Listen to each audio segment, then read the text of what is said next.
What's up, guys? A few biggish news things today from MLB. Not Braves related, but it's only 8:13 my time. Blue Box could be coming, who knows?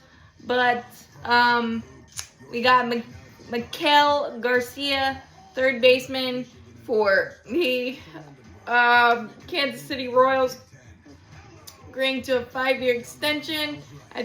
I really like that for the Royals, solidifying the Bobby Wood Jr. and Maikel Garcia, two cornerstones of their infield. Really awesome. Don't know the contract details as of yet. Pete Alonso was introduced with the Baltimore Orioles today after signing a 5-year, $155 deal. I love it for the Orioles, and the AL East is absolutely bonkers. It was anyway, but all these blue chip free agents battling in the AL East is going to be a bloodbath of fun to watch as just a pure baseball fan. The contract probably won't age well, but Pete Alonso deserves it. He's going to have 40 homers.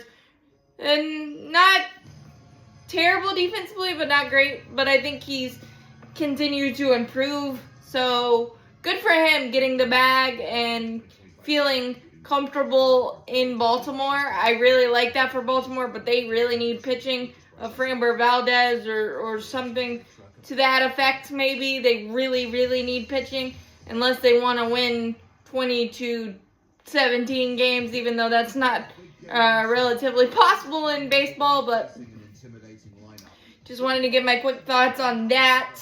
And the big deal that just came down, the reliever market has been firing on all cylinders. About 20 minutes ago, Tyler Rogers signed a 3-year, $37 million deal with the Toronto Blue Jays. A 1.98 ERA will get you that, plus the 4th-year option that'll make it $48 million. So yet another former Met walks out the door. It wasn't great for Rogers in New York. He had some good moments, but it wasn't great. The reliever options are dwindling for the Mets and any others that are looking for that type of thing, because you even got the smaller deals. The Hobie Milner lefty signed with the Cubs, 1-year deal. I'm not sure on the contract numbers. I apologize on that. Mark Leiter Jr. signs a 1-year deal with the A's.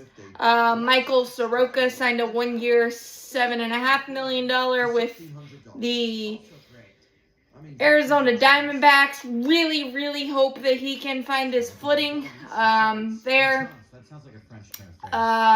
Gregory Soto, a 1-year, $7.5 million deal with the Pirates, I believe.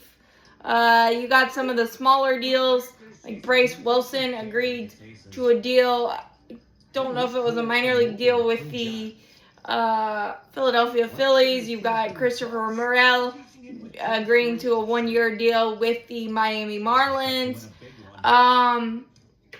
So a lot of action has happened. Some smaller deals. The bigger deals I mentioned early. And I just wanted to touch on, obviously, Edwin Diaz signing with the Dodgers, $369 or $370. And why he chose the Dodgers. It's a pretty boring, blatant answer. I want to win. They're an amazing organization. Duh, they won back-to-back World Series. Good for you.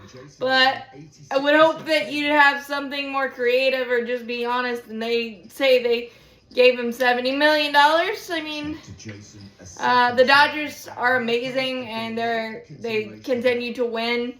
But I feel like it's a dull answer saying that they're a winning organization and all that, but it is what it is.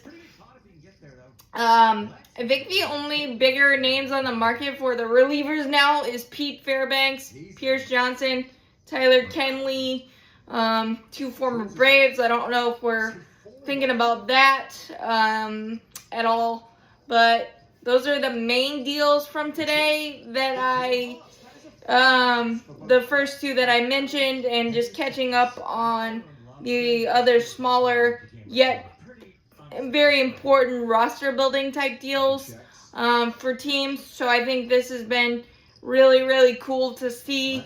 It kind of spread out, and the Toronto Blue Jays are definitely pushing all their chips in after that near miss of the World Series, and that's good for them. That's good for baseball. The AL East is going to be a gauntlet, man. It's going to be fun to watch as a baseball fan. As always, go baseball, go Braves. Hit that like button, hit that subscribe button. Helps out a lot. Thanks, guys.